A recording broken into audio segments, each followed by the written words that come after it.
Unang-una, magandang katanungan yan, Bombo Carvin, no?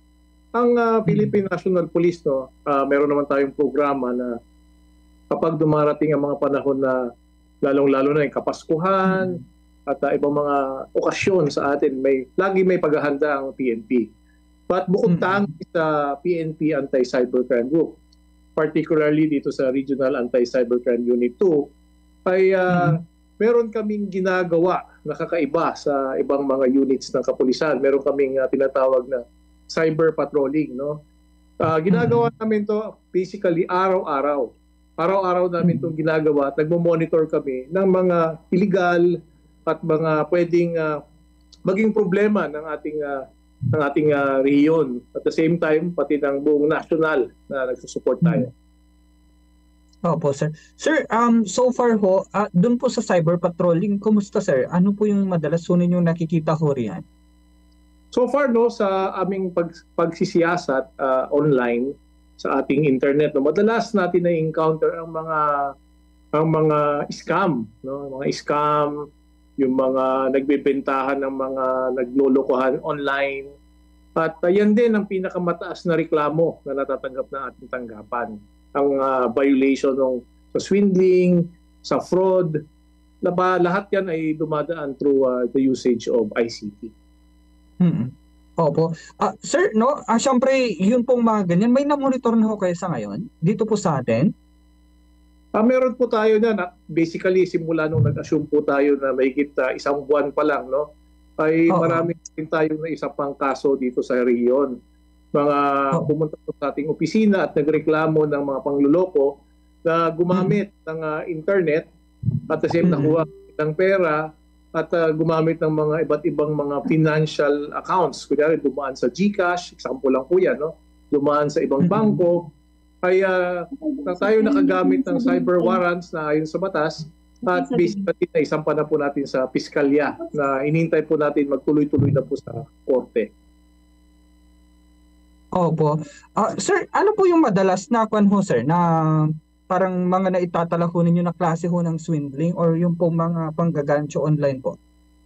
Madalas po yan, no, yung mga kadalasan po kung na-encounter po natin yan, yung mga investment. Number one po yan, yung mga naghihikayat sa atin na bumili ng mga bagay-bagay. At lalong-lalo pinakamataas na kadalasan na reklamo po sa atin ay yung mga bumibili ng mga mura, no? Minsan may nagbibenta ng motor na saksakan ng mura, no? So, nagpapadala sila ng pera, hindi nila alam ay hindi pala talaga lehitimong nagtitinda ng mga motor o sasakyan.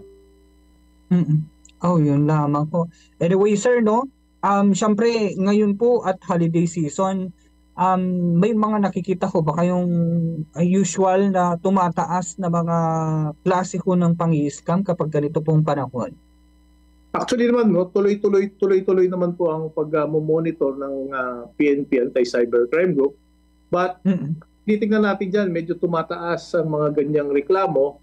At tuloy-tuloy naman, buti nga ang ating prosecution dito sa Rion ay tuloy-tuloy naman pa rin tumatanggap ng mga pagpapile natin ng information. At yung mga reklamo po ng ating mga citizen ay pataas talaga yung nabanggit ko nga, no, yung mga nagbibenta ng mura, tulad ng yung kamakailan lang, no, nahuli ng aming mga kasamahan, yung mga nagpapanggap na dentista. Dahil alam natin kung gaano kamahal ang magpalagay ng mga iba't ibang mga braces at iba pa, ay nakakahanap sila mas mura. Yung pala, hindi pala totoo at hindi pala sila lisensyado. Oo, sir. Opo, sir. Kailan ho yan, sir, yung latest na pa nyo? Kaya kamakailan lang naman yan, mga few days ago, ay may na-monitor kami online na nag-aalok siya ng services ng pagiging dentista. Na siya rin po mismo nagsabi na hindi naman siya ay lehitimo o lisensyadong dentista. Dito po yan sa Tuguegarao City. Opo. So far ho, sir, marami ho ba siyang naging biktima na ho? Wala man naman. Sasabi po natin marami siyang naging biktima dahil doon sa aming interview, no? Ay umaabot na mahigit 10 taon na daw siya na ganyan ang gawain niya. Na hindi man lang natitik-tik ng ating ibang mga kapulisan. Oo, nagkakabit ng braces, tama ko ba? Opo. Yung posture patient po natin, isang kasamahan po natin, ay kinabitan niya ng braces. Dahil inalok po niya at kinabitan niya ng braces. Ang nakakatuwa pa nga dyan ay kinabitan niya ng braces sa isang kainan na wala namang masyadong tao na alam naman natin ay napakadelikado po niyan. Ayun lang. Opo. Anyway, syempre, bakit niya raw po nagawa naman po yun, sir? Dahil nung araw daw po ay naging assistant siya or yung sumasama sa isang lehitimong dentista at natuto na siya. At siguro marahil ay nakita niya na maaring niya maging source of income niya. Kaya tuloy-tuloy niyang ginagawa po. Opo, sir. Sir, paano naman po ito pumasok sa cybercrime ho, sir? Ang Republic Act 10175 po ay merong provision under Section 6. Ang Section 6 po ay kahit ano pong krimen na under the revised penal code or special laws na gumagamit ng ICT ay nagkakaroon ng mas mataas na penalty. Oho, sir.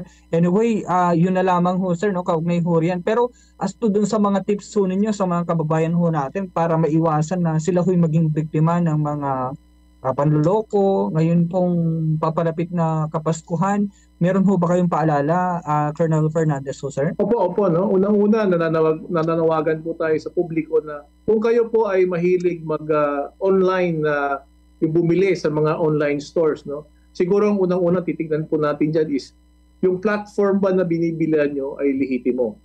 Kung ito po ay lehitimong platform, tingnan nyo rin po yung mga reviews.